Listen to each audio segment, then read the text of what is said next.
নমস্কার বন্ধুরা, আজ আমি পনিরের তরকারি করব, নিরামিষ পনিরের তরকারি। তার জন্য দেখুন আমি কি কি নিয়ে নিয়েছি।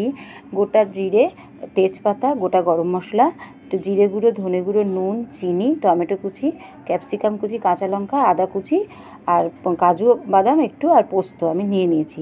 এবার আমি প্রথমে পনিরগুলোকে আমি টুকরো টুকরো করে কেটে নিয়েছি। পনিরগুলো টুকরো করে কেটে নেওয়ার পরে আমি কড়ার মধ্যে ওভেনে দেখুন একটাতে গরম জল বসিয়েছি আর একটাতে কড়া বসিয়ে দিয়েছি। কড়াতে একটু সাদা তেল দিয়েছি, দুটোতে জায়গাতে আমি একটু করে নুন দিয়ে দিয়েছি, তার কারণ নুন জলের মধ্যে পনিরটা ভেজাবো। আর এদিকে তেলের মধ্যে নুন দিলাম কারণ ভাজার সময় আমি পনিরে আগে কোনো নুন দিইনি, তাই তেলের মধ্যে একটু নুন দিয়ে দিয়েছি। ভালো করে একটু ভেজে নিয়ে এবার আস্তে আস্তে পনিরগুলোকে তুলে নিয়েছি, যাতে হালকা করে ভাজতে হবে, কেন পনিরটা যাতে ভেঙে না যায়। পনিরগুলো আস্তে আস্তে তুলে নিয়ে ওই গরম জলের মধ্যে এবার আমি পনিরগুলোকে দিয়ে দিয়েছি, যাতে পনিরগুলো নরম থাকে। পনিরগুলো নরম থাকার জন্য গরম জলের মধ্যে ভাজা পনিরগুলোকে দিয়ে দিয়েছি। এবার আমি একটু পেস্টটা তৈরি করে নিয়েছি, কাজু বাদাম আর পেস্টটা আমি তৈরি করবো। তার আগে একটু আলুগুলোকে আমি ভেজে নিয়েছি কড়াতে, টুকরো করা আলু ছিল, সেই আলুগুলোকে হালকা তেলের মধ্যে ভেজে নিয়েছি। এবার এই কাজু বাদাম আর পোস্তটাই পেস্ট করে নিয়েছি, তার মধ্যে আমি একটু গরম মশলা দিয়ে দিলাম, গোটা গরম মশলাগুলো, একটু টমেটো কুচি, একটু আদা কুচি দিয়ে আবার আমি ওটা ভালো করে পেস্ট করে নিয়েছি। পেস্ট করে নেওয়ার পরে দেখুন এই মশলাটা কিন্তু পনিরের তরকারির জন্য খুব দরকার, মানে আমাদের খুব প্রয়োজন। এবার তেলটা যে গরম হয়ে গেছে না, আলু ভাজা তুলে নেওয়ার পরে ওইতে আমি একটু গোটা জিরে, তেজপাতা, গোটা গরম মশলা আর টমেটো কুচি, কাঁচা লঙ্কা কুচি, ক্যাপসিকাম কুচি, এগুলো সব দিয়ে দিয়েছি।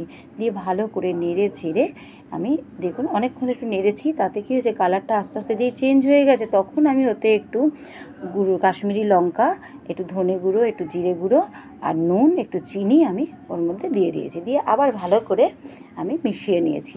ভালো করে মিশিয়ে নেওয়ার পরে চিনি একটুখানি দেবেন, চিনিটা কালারের জন্য আমাদের খুব দরকার হয়, ওই জন্য চিনি পনিরের তরকারিতে একটু লাগে। হ্যাঁ, দিয়ে এবার এই মশলা বাটাটা আমি দিয়ে দিয়েছি।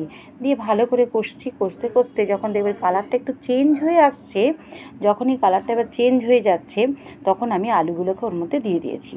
ভেজে রাখা আলুগুলো ওর মধ্যে দিয়ে আবার ভালো করে আমি কষেছি। অনেকক্ষণ ধরে কষার পরে আমি পনির ভেজানো যে নুন জলটা আছে, যখন আমি দেখছি কড়াই কষতে কষতে শুকনো হয়ে যাচ্ছে, পনির ভেজানো নুন জলটা আমি আস্তে আস্তে ওর মধ্যে একটু একটু করে দিতে থাকছি। অন্য কোনো জল আমি দিইনি, ওই পনির ভেজানো যে নুন জলটা আছে সেটাই আমি দিয়েছি। দিয়ে এবার একটু নেড়ে ছেড়ে আমি চাপা দিয়ে দিয়েছি আলুগুলো সেদ্ধ হওয়ার জন্য। এবার দেখুন আলুগুলো সব সেদ্ধ হয়ে গেছে।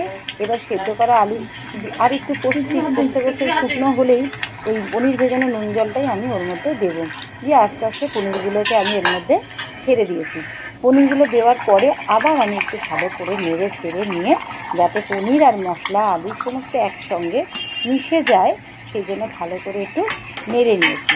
ভালো করে নেড়ে নিয়ে একটু ফুটতে দিয়েছি গ্যাসের ওভেনে, একটু ফুটতে দিয়েছি। একটু তারপরে একটু ফুটে গেলে আমি ওর মধ্যে এবার দেখুন একটু কাশ্মীরি গুঁড়ো লঙ্কা আমি দিয়ে দিয়েছি।